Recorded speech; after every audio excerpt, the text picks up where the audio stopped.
Sekali lagi Bapak Ibu, kayaknya kurang kompak nih. Assalamualaikum warahmatullahi wabarakatuh. Waalaikumsalam warahmatullahi wabarakatuh. Baik Bapak Ibu, guru hebat. Terima kasih telah hadir dalam acara Zoom meeting sosialisasi budaya positif di sekolah. Alhamdulillah hari ini semuanya dalam keadaan sehat walafiat. Baik Bapak Ibu, sebelumnya saya perkenalkan diri dulu. Saya adalah Arif Rahmat, tentunya Bapak Ibu sudah tahu ya. Saya calon guru penggerak angkatan 9. Alhamdulillah pada kesempatan ini saya bisa bertatap maya dengan Bapak Ibu semua untuk sharing mengenai program-program yang ada di guru penggerak. Di antaranya yaitu ada materi yaitu budaya positif. Untuk itu saya akan membagikan materinya, mohon oleh Bapak Ibu simak dengan cermat.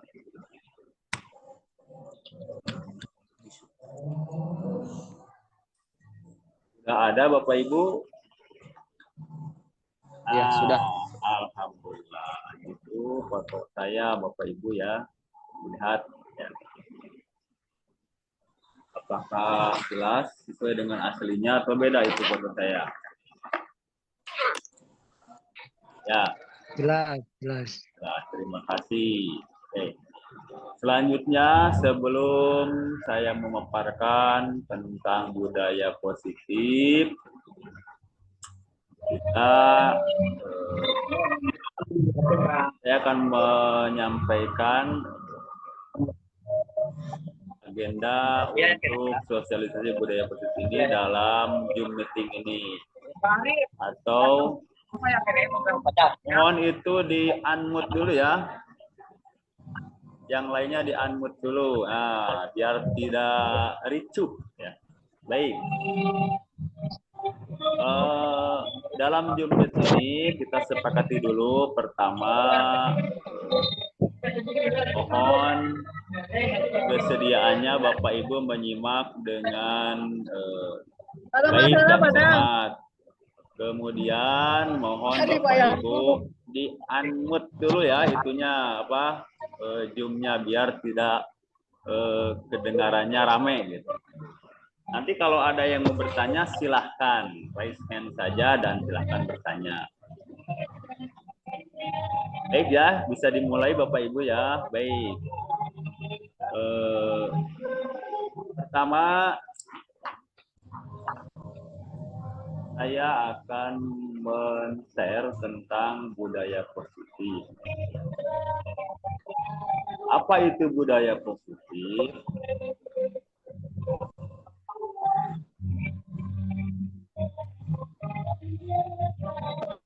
Tentunya Bapak Ibu bertanya-tanya, apa itu budaya positif? Tentunya budaya positif itu sebenarnya sudah Bapak Ibu laksanakan dan kita sudah terapkan dari semenjak kita berada di ya SMP ini ya. Dan semuanya itu merupakan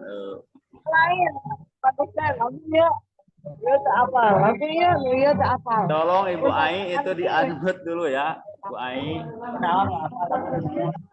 Biar tidak rame.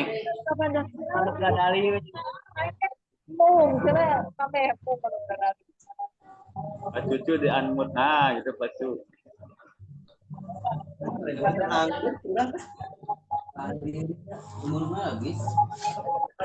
Baik, kita lanjut Bapak Ibu.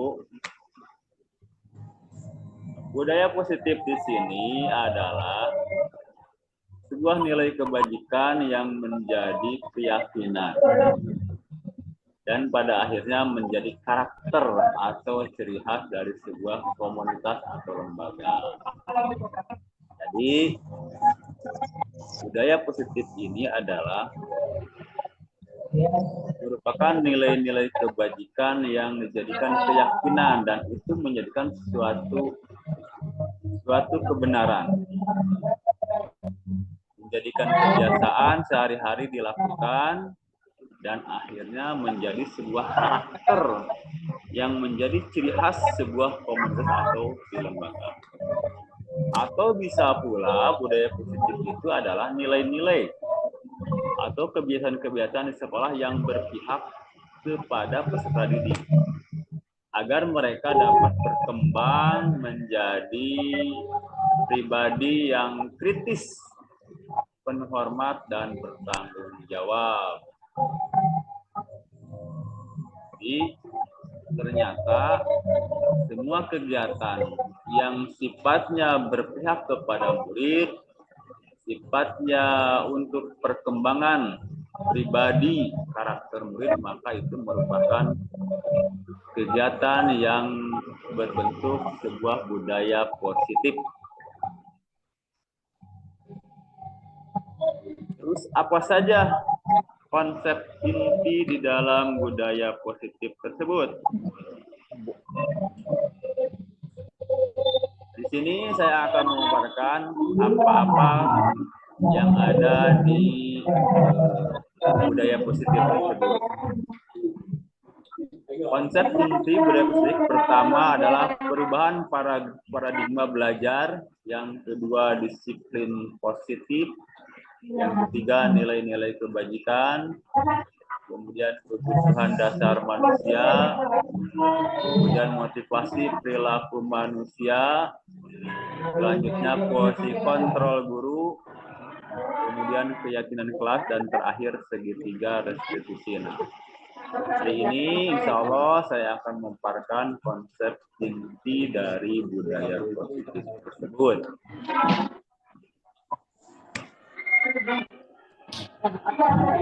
Baik, yang pertama yaitu paradigma, perubahan paradigma. Untuk membangun budaya yang positif, sekolah perlu menyediakan lingkungan yang positif, yang aman. Mohon Bapak Ibu sekali lagi di-unmute ya.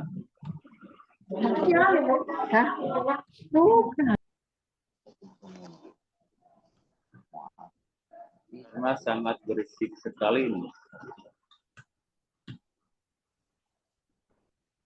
Ya, baik, kita lanjutkan.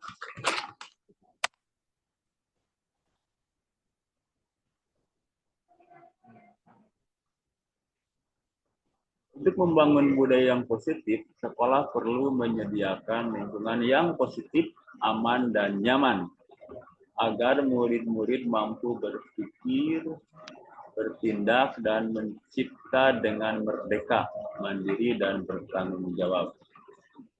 Lazimnya disiplin dikaitkan dengan kontrol. Dalam hal ini kontrol guru dalam menghadapi murid.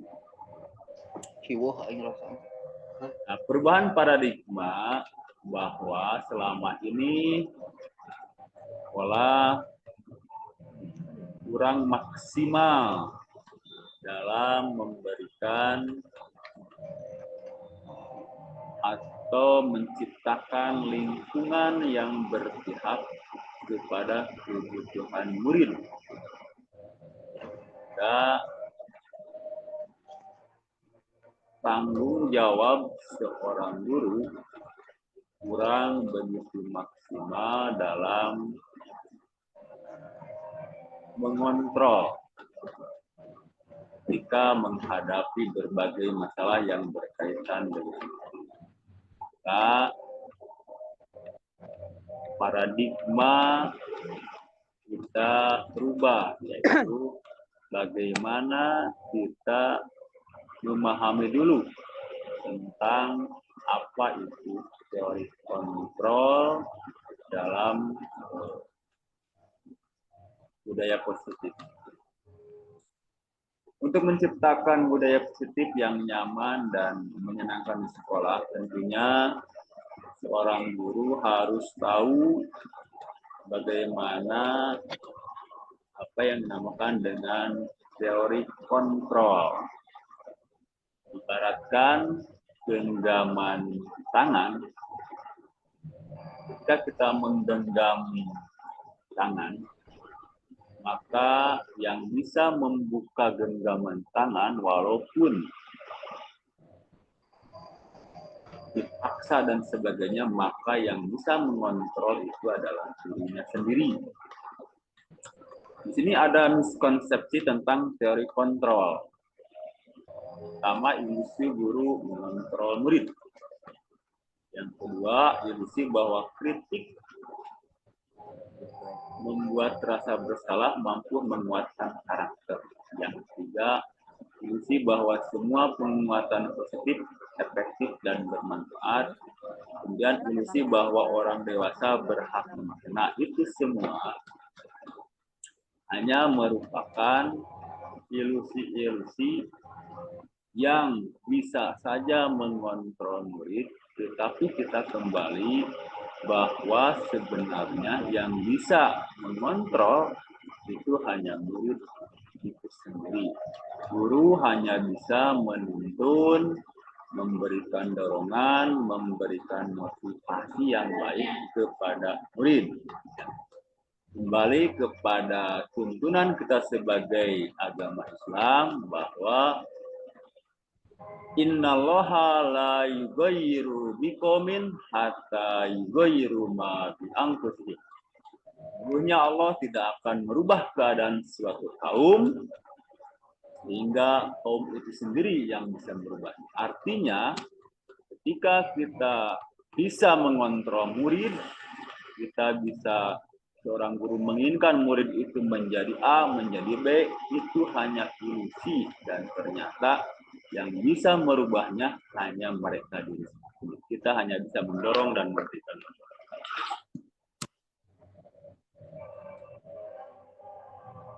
Dalam teori kontrol disebutkan bahwa ada yang namanya stimulus respon dan teori kontrol. Nah, ini apa perbedaannya? Bahwa dari paradigma stimulus respon ke pendekatan teori kontrol. Bahwa stimulus respon itu dirinya realitas kebutuhan kita sama. Sementara teori kontrol, kebutuhan kita itu berbeda-beda. Artinya kita tidak bisa memaksakan. Yang kedua, semua orang itu melihat yang sama. Kemudian teori kontrol, tiap orang memiliki gambaran yang berbeda. Kita mencoba mengubah orang agar berpandangan sama dengan kita. Kita di teori kontrol mengatakan kita berusaha memahami pandangan orang lain tentang dunia. Stimulus respon mengatakan perilaku buruk dilihat sebagai suatu kesalahan. Dalam teori kontrol, semua perilaku memiliki tujuan. Artinya, apa yang dilakukan oleh murid-murid kita tidak semuanya salah, tetapi kita divalidasi bagaimana perilaku itu sesuai dengan tempatnya. Orang lain bisa mengontrol saya. Dalam teori kontrol hanya ada yang bisa mengontrol diri Anda. Jadi hanya dirinya sendiri yang bisa mengontrol, dirinya sendiri yang bisa bagaimana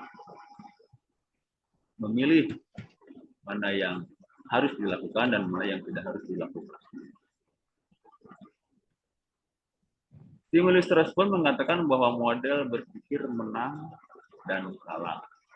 Tetapi dalam teori kontrol, model berpikirnya adalah semuanya menang. Menang, menang, menang. Artinya sesuai dengan kedudukan, sesuai dengan tempatnya, sesuai dengan kapasitasnya.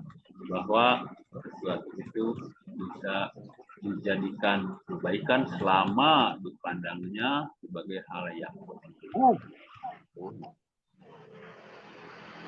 Maka di situ paradigma kita rubah menjadi yang tadinya stimulus respon, maka kita kembali kepada teori kontrol. Artinya kita hanya bisa memberikan dorongan, memberikan motivasi terhadap murid, bagaimana melakukan hal-hal yang positif, menciptakan suasana lingkungan yang positif dengan kita bisa mengontrol, tetapi kembali lagi bahwa yang bisa mengontrolnya itu hanya dirinya.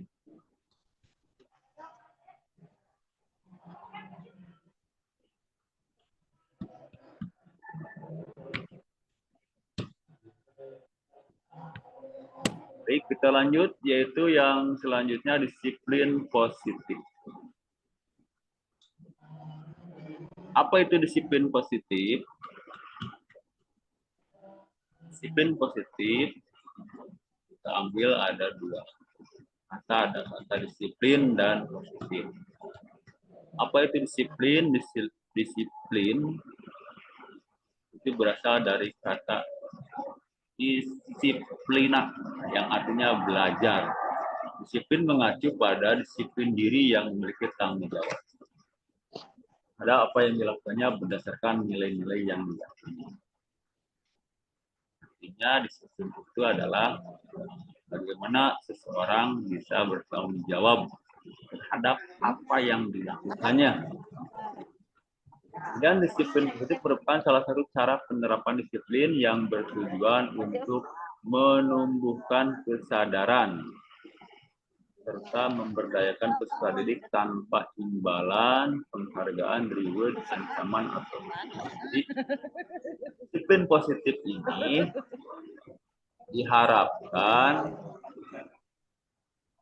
bisa timbul, bisa keluar dari motivasi internal, sehingga ketika siswa itu melakukan disiplin, dia tidak berharap atau tidak mengharapkan baik itu imbalan ataupun ketika mereka melaksanakan itu takut akan ancaman ataupun. Artinya disiplin positif ini bahwa seorang siswa ataupun seorang guru melaksanakan kegiatan sehari-harinya sesuai disiplin, tetapi dengan kesadaran diri sendiri bahwa itu tugasnya, bahwa itu kewajibannya, tidak peduli apakah dia mendapat penghargaan atau mendapat karena mereka yakin bahwa nilai-nilai kebajikan yang mereka yakini itu nanti akan bermanfaat bagi diri sendiri. Sebagai pendidik, tujuan kita adalah menciptakan peserta didik yaitu memiliki disiplin diri, sehingga mereka berperilaku mengacu kepada nilai-nilai kebajikan universal dan memiliki motivasi intrinsik. Jadi video abis geus fotonya geus tinggalin ya. Baik, Bapak Ibu, kita lanjut.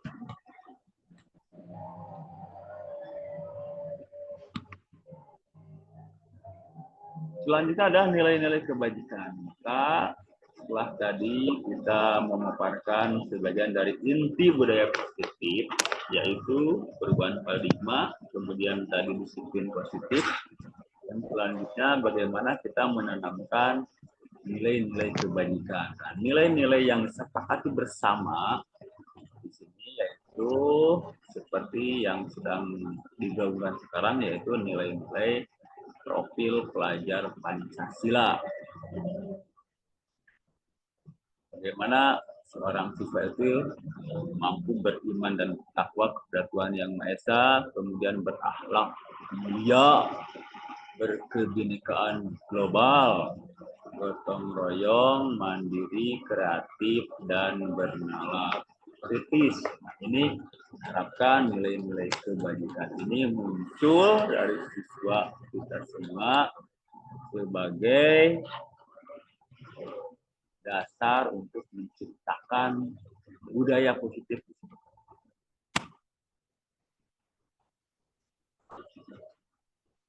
Setelah nilai-nilai kebajikan ditanamkan, nilai-nilai kebajikan dimunculkan, dan itu merupakan salah satu atau acuan agar siswa-siswi peserta didik kita untuk bisa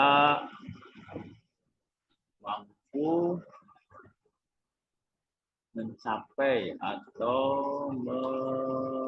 mengharapkan nilai-nilai kebaikan itu ada pada karakter dirinya masing-masing, maka langkah selanjutnya atau tahapan selanjutnya dari budaya positif ini adalah bagaimana kita mengidentifikasi, bagaimana kita mengetahui apa yang dinamakan dengan kebutuhan dasar manusia. Jadi, kebutuhan dasar manusia adalah merupakan hal yang paling mendasar untuk menanamkan atau untuk menumbuhkan rasa tadi yang pertama disiplin, kemudian bagaimana menanamkan atau memberikan nilai-nilai kebajikan, yaitu untuk menuju ke sana kita lihat dulu apa kebutuhan dasar manusia. Apa kebutuhan dasar manusia adalah kebutuhan dasar manusia itu adalah segala sesuatu yang kita lakukan untuk mendapatkan apa yang kita inginkan.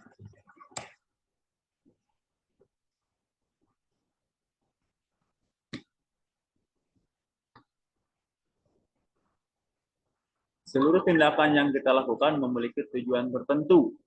Dan semua usaha terbaik yang kita lakukan adalah dalam rangka agar kebutuhan dasar kita terpenuhi. Artinya, kebutuhan dasar manusia itu apa yang kita inginkan, tindakan-tindakan apa yang kita miliki, dan dari tindakan itu memiliki tujuan tertentu. Dan semuanya merupakan usaha yang terbaik yang kita lakukan dalam rangka agar kebutuhan dasar kita itu terpenuhi. Terus apa saja kebutuhan dasar kita dalam konsep ini? Dikatakan bahwa ada 5 kebutuhan dasar manusia. Yang pertama, survival atau namanya bertahan hidup. Jadi ketika kita memberikan pembelajaran di kelas, di sekolah, kita melihat kenapa anak-anak kurang bersemangat, kurang antusias. Kita lihat dulu dari kebutuhan dasarnya mereka. Apakah terpenuhi enggak? Yang pertama, bertahan hidup. Apa saja bertahan hidup? Contohnya seperti makanan, pakaian, tempat tinggal, keamanan, kesehatan, dan lain-lain. Ketika pradidik antusias belajarnya kurang, kita lihat dulu apakah makanannya cukup di rumah, apakah pakaiannya terpenuhi, apakah dia punya tempat tinggal yang nyaman. Kita bisa lihat. Maka seorang yang dikatakan makanannya baik, pakaiannya lengkap, tempat tinggalnya nyaman, maka anak tersebut sudah terpenuhi salah satu kebutuhan hidupnya, itu kebutuhan bertahan. Otomatis ketika kebutuhan dasarnya terpenuhi, maka kita akan mudah memberikan dorongan motivasi untuk mereka mampu melaksanakan nilai-nilai kebajikan. Yang kedua, kebutuhan yang kedua adalah kasih sayang dan rasa diterima. Apa itu? Di antaranya ada rasa diterima, dipedulikan, berbagi, kemudian kerjasama menjadi bagian dalam kelompok. Maka rasa kasih sayang itu merupakan kebutuhan dasar manusia. Sehingga ketika seseorang atau peserta didik sudah terpenuhi rasa kasih sayangnya, maka dalam pembelajarannya mereka akan menjadi nyaman.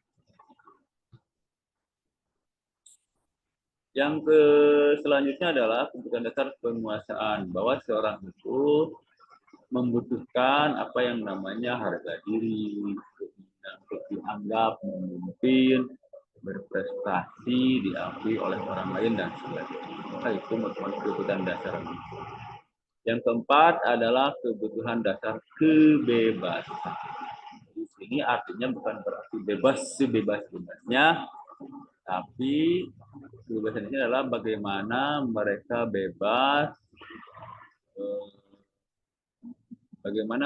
bebas, dalam memilih, mengeluarkan pendapat, mengendalikan arah dirinya, kemudian mampu mencoba hal-hal yang baru. Jadi yang terakhir,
baik,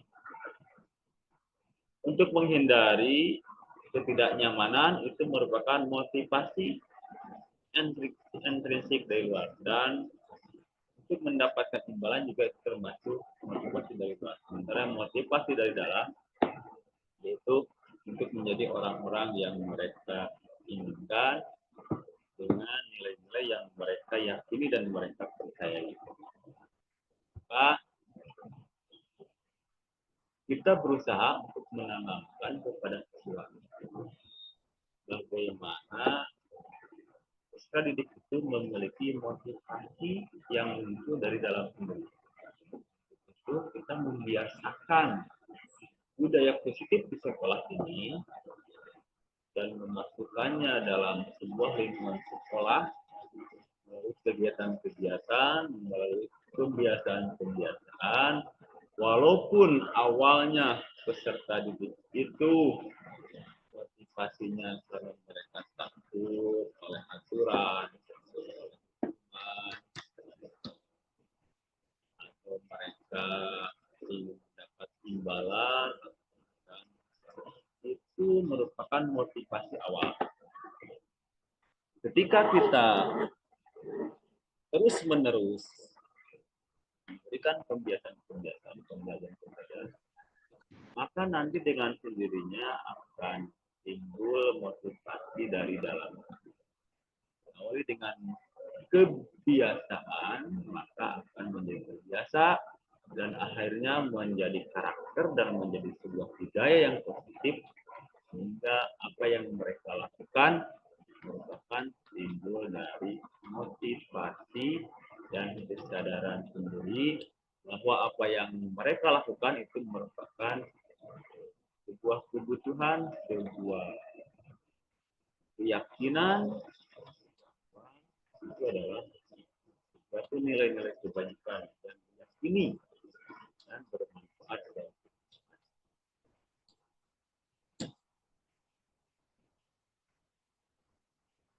Dalam hal ini kita akan dihadapkan kepada keadaan apa yang namanya hukuman, apa yang namanya konsekuensi, dan yang terakhir apa yang namanya restitusi. Apa itu hukuman? Hukuman cirinya adalah berencana, tiba-tiba. Murid tidak tahu apa yang akan terjadi, kemudian tidak dilibatkan. Kemudian sifat dari hukuman itu adalah bersifat satu arah. Dan biasanya hukuman itu berupa fisik atau psikis. Yang kedua, politik itu dihadapkan dalam keadaan ketika melakukan sesuatu ada yang namanya konsekuensi. Cirinya diantaranya konsekuensi terencana, tapi sesuai peraturan. Dan tetap dibuat tidak nyaman dan tidak perlu terlalu menolak. Ada konsep yang ketiga, yaitu konsep restitusi, di mana restitusi ini adalah proses menciptakan kondisi bagi murid untuk memperbaiki kesalahan.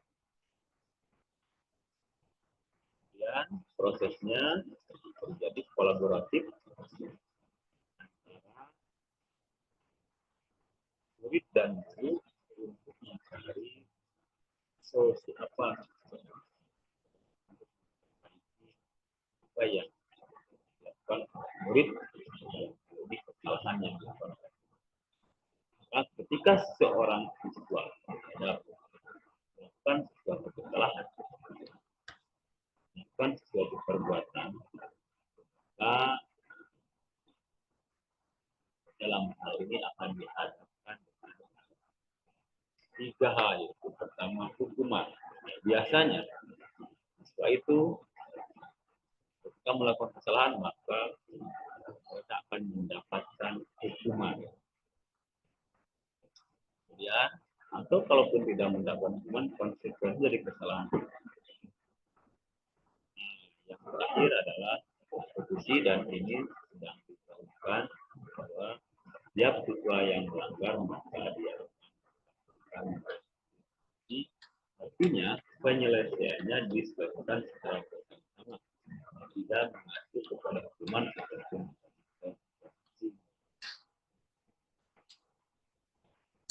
Jadi ketiga hal tersebut, maka kita akan mengetahui ada 5 posisi kontrol.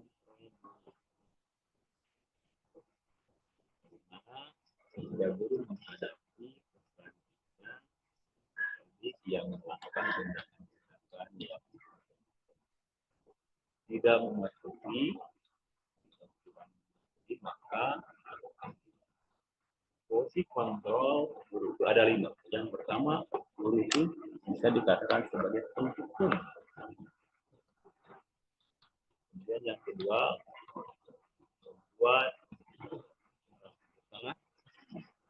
Kemudian guru juga bisa diposisikan sebagai teman.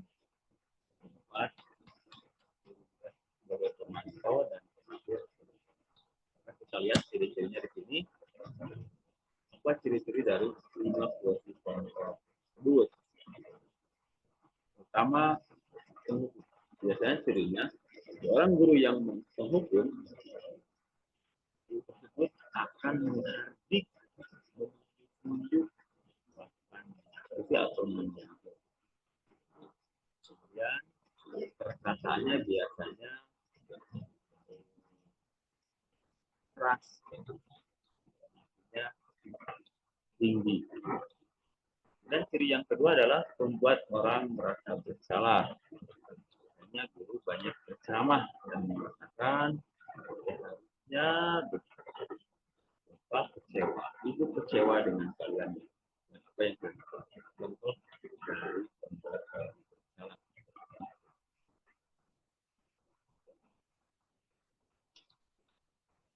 Kemudian dampak dari posisi penghukum itu dampaknya kepada murid, mereka akan mengulangi lagi kesalahan, ya, seperti mereka merasa tidak senang atau kurang nyaman ketika ditegur oleh guru yang kontrolnya penuh. Kemudian dampak apa yang murid rasakan ketika posisi guru sebagai pembuat orang tua? Murid akan merasa rendah diri karena mereka disangkakan atau tidak diberikan keleluasaan untuk menjelaskan apa yang terjadi, sehingga mereka merasa terpojokan bahwa apa yang mereka lakukan itu. Posisi kontrol yang selanjutnya adalah bahwa seorang guru bisa dikatakan sebagai teman. Di sini biasanya ciri-cirinya suka humoris, ya, kelihatan sangat dekat dengan murid dan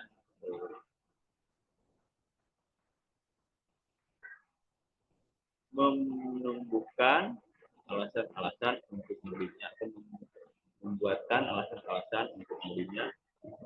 Maka dampak dari guru sebagai teman itu anak atau peserta didik akan merasa lemah, tidak mandiri, artinya mereka akan tergantung kepada sang guru.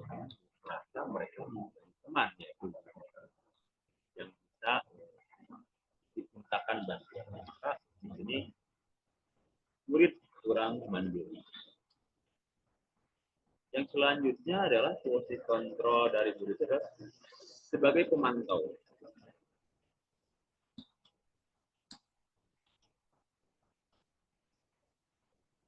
Biasanya ciri dari guru pemantau adalah guru tersebut selalu menghitung dan mengukur apa yang dilakukan oleh guru. Mereka akan mengatur, akan mengatakan apa ketika kalian melakukan sesuatu, apa ada dalam aturan. Kemudian menyesuaikan diri bila diawasi.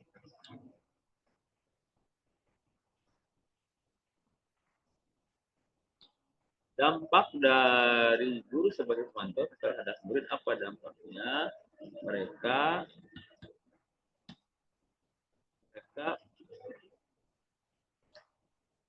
akan menitik beratkan pada sanksi atau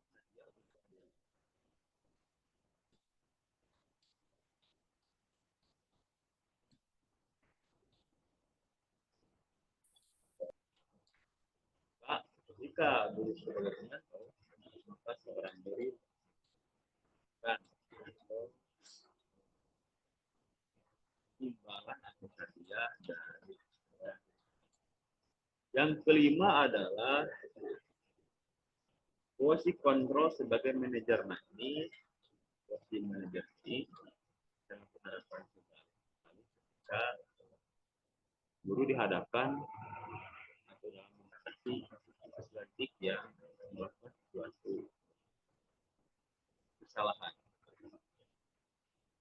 Yaitu cirinya yaitu mengajukan pertanyaan-pertanyaan dan mengajak diskusi siswa bagaimana mengetahui apa yang siswa kerjakan sehingga terjadi seperti itu. Maka dampak dari murid yang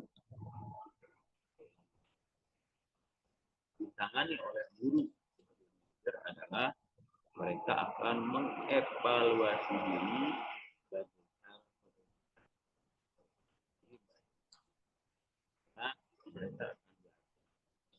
kemudian ajak berpikir bagaimana mencari solusi dari permasalahan yang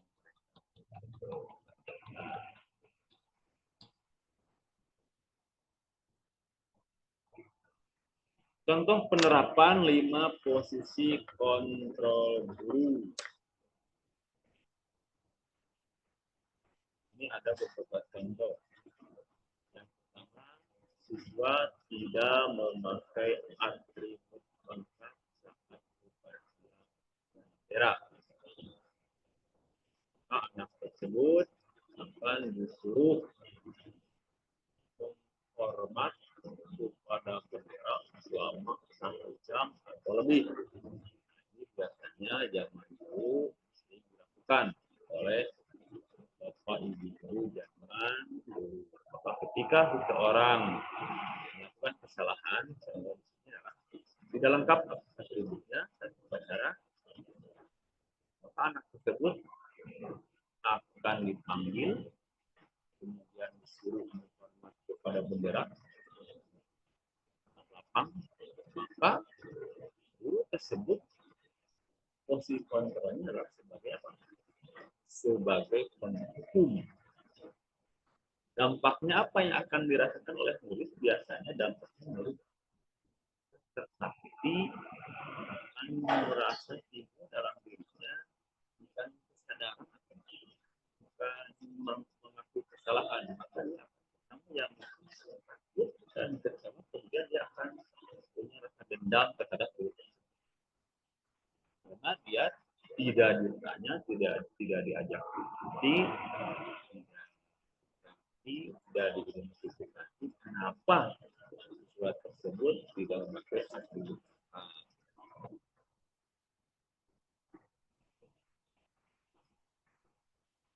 Atau ketika anak tersebut melanggar, yaitu dengan tidak memakai atribut lengkap, ada beberapa guru yang kan contohnya berapa kali Bapak harus memberitahu kami selalu saja mengingatkan kata tersebut itu membuat anak itu kecewa, merasa rendah, merasa kurang diberikan kepercayaan. Maka guru tersebut posisinya adalah sebagai pembuat merasa bersalah. Jadi anak itu akan merasa bersalah, merasa dan karena motivasi yang diberikan, penekanan yang diberikan itu menunjukkan kepada anak tersebut kekecewaan. Maka posisi guru tersebut merupakan posisi pembuat. Kita lanjut contoh selanjutnya dalam penerapan kontrol guru. Ada kasus di sini siswa tidak memakai atribut lengkap saat belajar. Bagaimana kalau guru sebagai teman? Nah, di sini ditampilkan ketika guru sebagai teman, maka guru tersebut akan mengatakan, ayo dong, biasa sambil tersenyum, biasa sambil guyon, ikuti aturan sekolah. Tolong bantu Bapak ya sekali. Karena itu yang dikatakan seorang teman kepada teman. Di sini guru memposisikan sebagai teman. Kita menghadapi siswa yang melanggar aturan. Ya sudah, tidak apa-apa. Lain kali jangan sampai berbuat seperti ini lagi ya. Nah, ketika posisi teman, di sisi lain nyaman. Di sisi lain anak akan merasa senang, sepertinya dihargai oleh guru. Tetapi dari sudut yang lain, anak tersebut akan hilang kemandiriannya dan anak tersebut akan ketergantungan terhadap guru karena mereka merasa saya punya teman.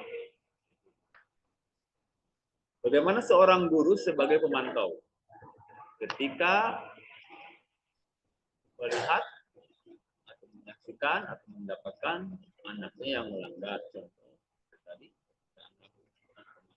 tidak memakai atribut lengkap, kata kata-kata yang dikeluarkan oleh guru sebagai pemantau biasanya kamu sudah melanggar peraturan sekolah. Kamu tahu nggak konsekuensinya apa? Setelah upacara, kamu boleh atributnya, provokasi, dan jangan diulang-ulang. Nah, ini biasanya yang dikatakan oleh guru, maka guru tersebut posisinya adalah sebagai pemantau dampak dari yang dipantau atau yang ditangani oleh guru pemantau, maka guru tersebut akan mengharapkan sesuatu. Nah, apa yang mereka lakukan konsekuensinya, ya, maka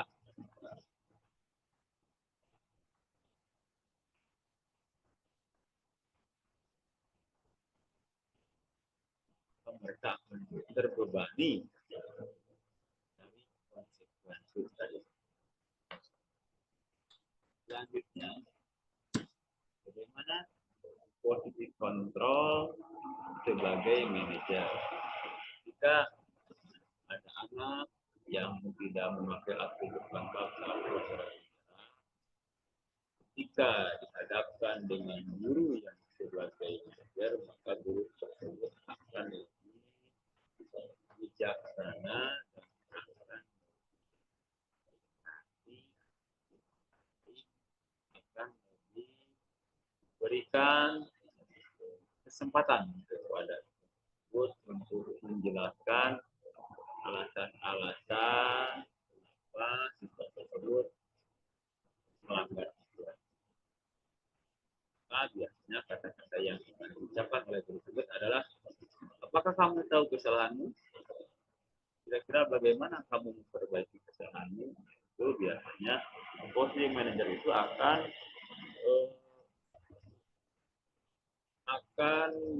melakukan apa yang namanya revisi. Diharapkan Bapak Ibu guru hebat pada sekarang ini, diharapkan kita semua menjadi yang posisi kontrolnya adalah sebagai manajer, agar siswa tersebut bisa sadar, bisa mengerti kesalahannya, dan bisa mencari solusi dari kesalahan itu sehingga mereka tidak.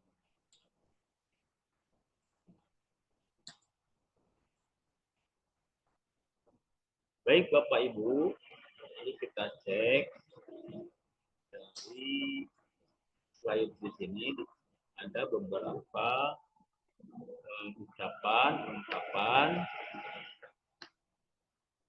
contoh ungkapan guru yang menunjukkan posisi kontrol seorang guru.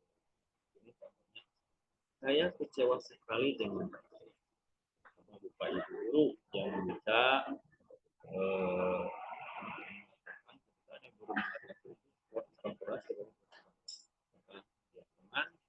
memantau atau seorang hukum dan sebagainya. Ya, ketika guru mengatakan saya kecewa sekali dengan kamu, maka posisi kontrol dari guru itu adalah posisi kontrol membuat mereka bersalah. Ya, itu posisi kontrol ketika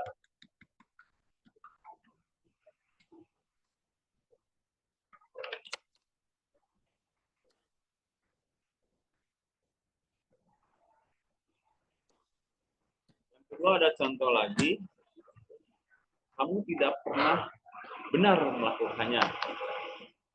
Jadi biasanya sampai marah, kamu tidak pernah benar melakukannya. Ini adalah guru tersebut adalah seorang hukum.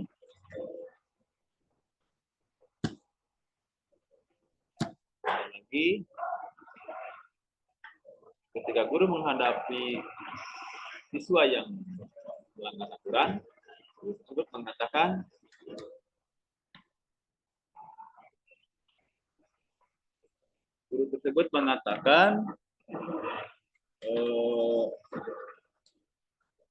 apa rencanamu untuk menyelesaikan masalah ini? Nah, ini posisi kontrol ini adalah biasanya sebagai manajer.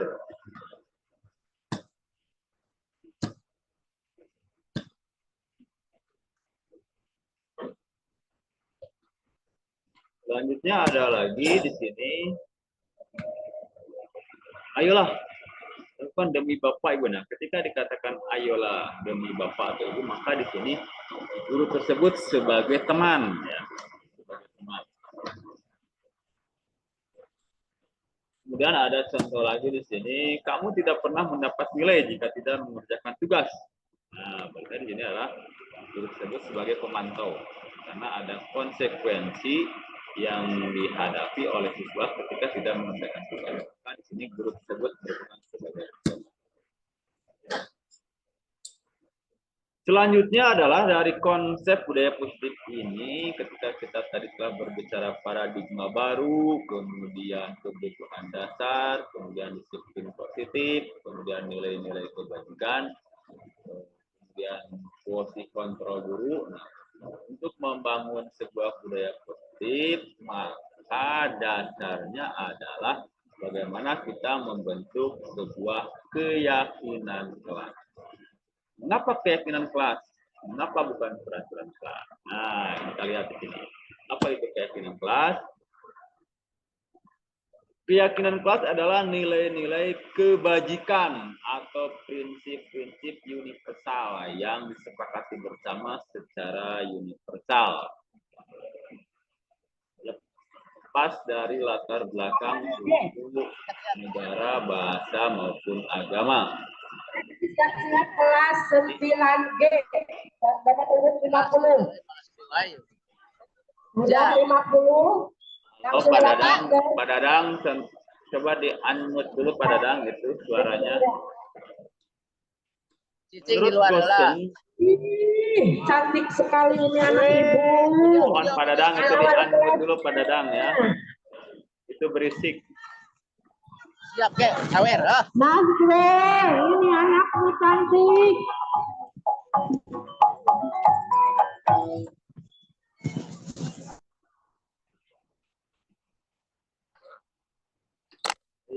Kita lanjutkan bahwa keyakinan kelas ini penting, ya, menanamkan budaya positif atau membiasakan pikiran yang positif yang diawali dengan keyakinan kelas. Apa itu keyakinan kelas? Saya dikatakan bahwa keyakinan kelas itu adalah nilai-nilai kebajikan atau prinsip universal yang disepakati bersama secara universal, lepas dari latar belakang suku, negara, bahasa, maupun agama. Menurut Gosen, suatu keyakinan akan lebih memotivasi seorang dari dalam. Orang akan lebih bersemangat untuk menjalankan keyakinannya daripada hanya sekedar mengikuti serangkaian peraturan. Ternyata, kenapa tidak peraturan kelas?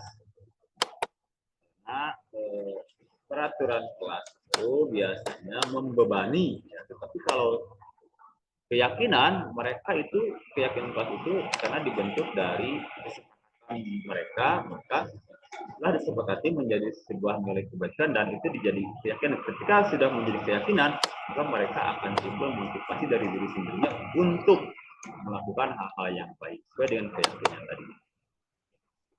Bagaimana cara membentuk keyakinan kelas? Yang pertama, kita buat dulu sifatnya abstrak. Biasanya dibuat dulu peraturan-peraturan.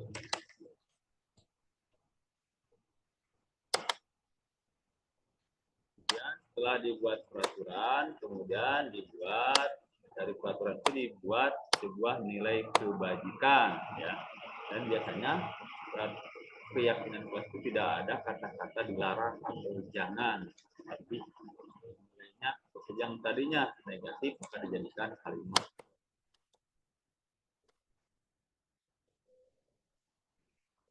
Oke, lanjut. Setelah kita membentuk keyakinan kelas, bagaimana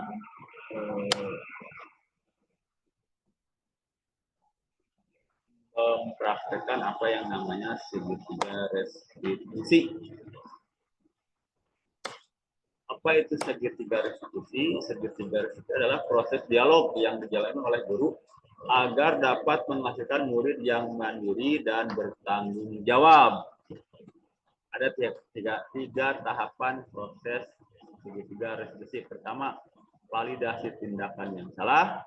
Yang kedua, menstabilkan identitas, dan yang ketiga adalah menanyakan keyakinan.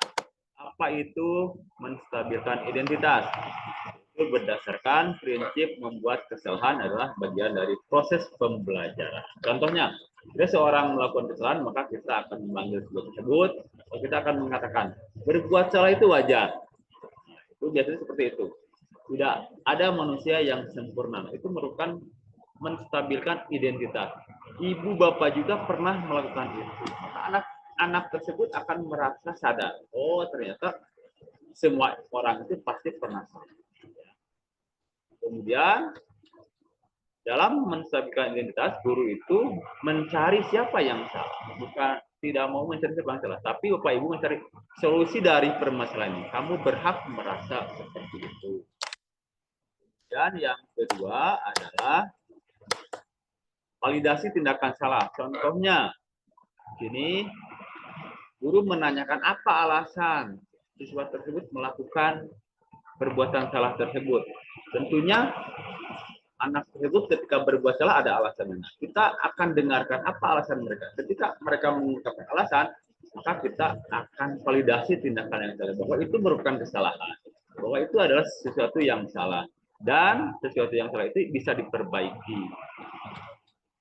Maka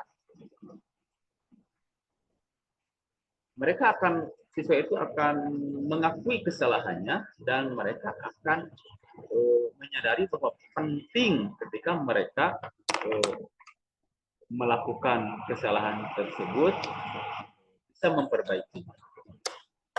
Kemudian yang terakhir adalah dari segitiga restitusi itu adalah menanyakan keyakinan.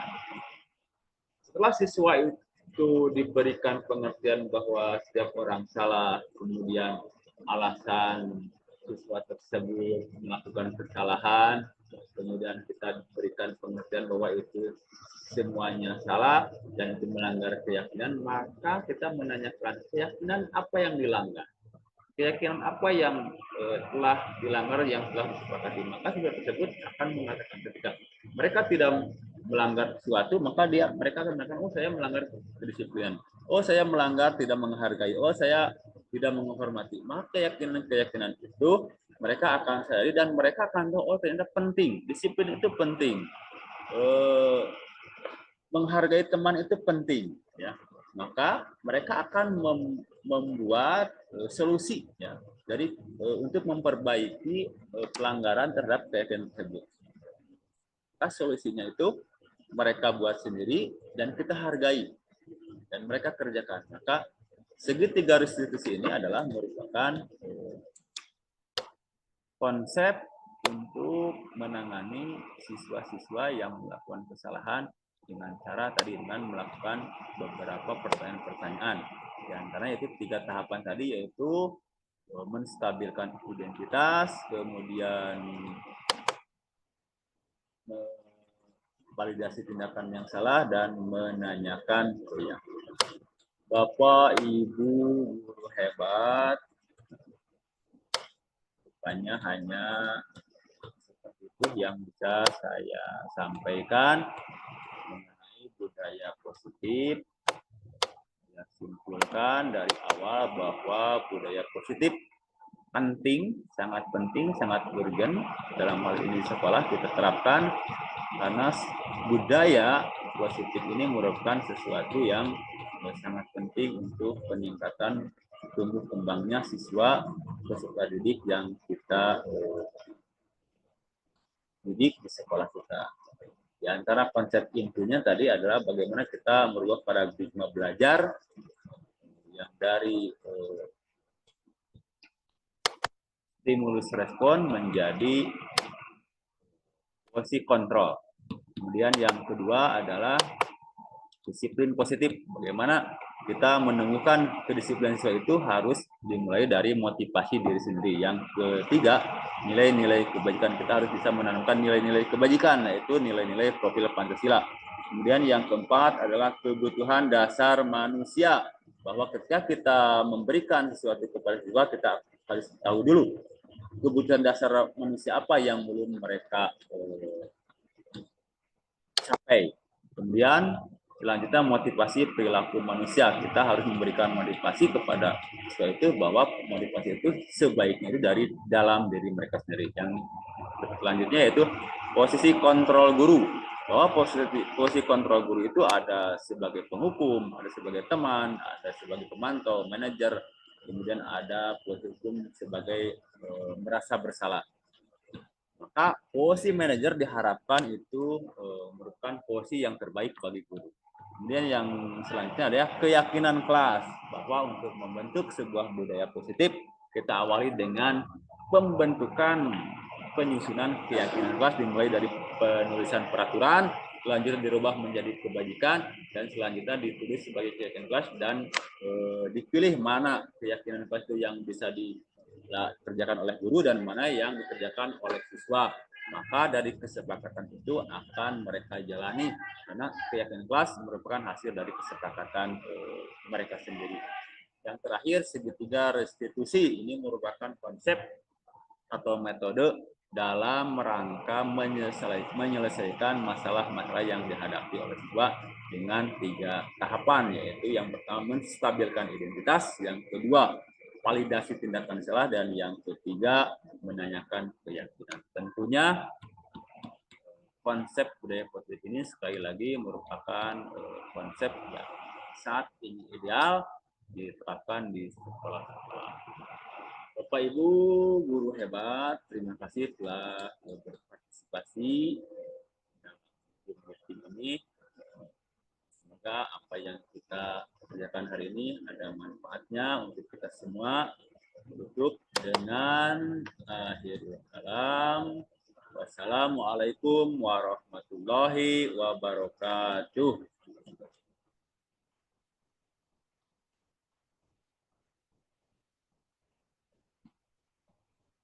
Atau sebelum YouTube ada yang mau bertanya atau yang mau sharing, silahkan, karena ada waktu, masih ada waktu beberapa menit lagi. Barangkali ada masukan atau apa, silahkan. Ada Pak, ada Siap. mau nanya. Ya, siap Pak. Pak Dodi, silakan Pak Dodi. Yang kedisiplinan pakaian seragam. Tadi kan seragam biasa. Kalau pramuka bisa diberi hukuman fisik atau gimana Pak? Oh ya, baik. Terima kasih Pak Dodi pertanyaannya. Oke. Ketika dalam kita menghadapi siswa yang melanggar, contohnya tadi ketika dalam kegiatan pramuka, ya, selama itu hukuman fisiknya mendidik, tidak menyakiti, itu boleh-boleh saja. Tentunya kita harus mengidentifikasi dulu. Kita harus memposisikan dulu kita sebagai manajer dulu. Ketika berulang kali masih tetap melanggar, maka itu adalah alternatif terakhir ketika kita memberikan hukuman. Kalaupun hukuman kita berikan tidak menyakiti, artinya harus ada tetap nilai-nilai kebajikan yang kita terapkan kepada anak tersebut. Misalkan dilarikan, kita harus tahu manfaatnya lari itu apa.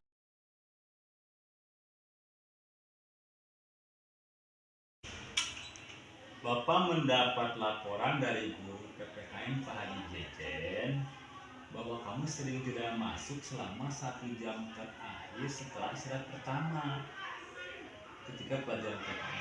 Betul itu, Resa? Betul Pak. Ingat nggak sudah berapa kali kamu, Resa, melakukan perbuatan itu? Sudah 3 kali Pak. Tidak masuk jam pelajaran itu suatu kesalahan bukan? Iya Pak. Baik, berbuat salah itu manusiawi. Setiap orang pasti pernah melakukan kesalahan. Yang terpenting kita bisa belajar dari kesalahan tersebut dan berusaha untuk memperbaikinya. Setuju? Setuju Pak. Baik, kita cari solusinya bersama ya. Iya Pak. Kamu sering tidak masuk pelajaran pada jam terakhir setelah istirahat pertama itu tentunya ada alasan. Apa alasannya? Ketika istirahat, saya suka membeli soto di warung luar sekolah, Pak. yang agak jauh dari sekolah, soalnya soto enak dan harganya murah. Dan saya merasa kenyang setelah makan soto tersebut. Jadi begitu. Kamu tahu keyakinan kelas yang sudah kita sepakati? Tahu Pak? Kalau tidak masuk jam pelajaran itu sesuai dengan keyakinan kelas kita, tidak? Tidak Pak. Menurut kamu, keyakinan kelas apa yang sudah kamu langgar? Disiplin Pak. Disiplin. Menurut kamu, disiplin itu penting nggak buat kamu? Penting Pak, karena disiplin itu bisa membuat saya masuk kembali ke pelajaran dengan tepat waktu dan bisa menghargai waktu. Betul, menghargai waktu itu penting dan sangat bermanfaat bagi kita. Seperti kita bisa menghargai orang-orang, pekerjaan tidak menumpuk, dan kita juga dapat melatih rasa kepedulian. Iya Pak, saya menyesal sering tidak masuk jam terakhir pelajaran PPKN. Saya minta maaf Pak, dan saya akan meminta maaf kepada guru PPKN Pak Haji Jejer. Ya, sikap kamu sudah benar, yaitu dengan meminta maaf. Menurut kamu, apa yang kamu lakukan agar kamu bisa masuk tepat waktu pas 1 jam terakhir pelajaran PPKN? Saya akan membeli makanan yang ada di warung sekolah aja Pak. Dan saya akan membawa bekal makanan dari rumah agar saya tidak ketinggalan 1 jam terakhir pelajaran PPKN. Baik, kamu sudah menemukan solusinya dan Bapak akan bekerjasama dengan orang tua kamu supaya kamu bisa dibekali makanan dan tidak ketinggalan pelajaran PPKN lagi. Terima kasih Pak. Sama-sama. Assalamualaikum. Waalaikumsalam.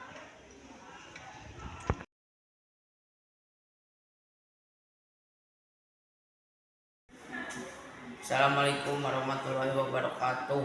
Nama saya Resan dari kelas 8G.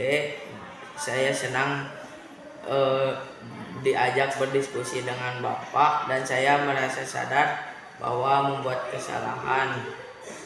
Saya sadar tidak akan mengulanginya lagi. Wassalamualaikum warahmatullahi wabarakatuh.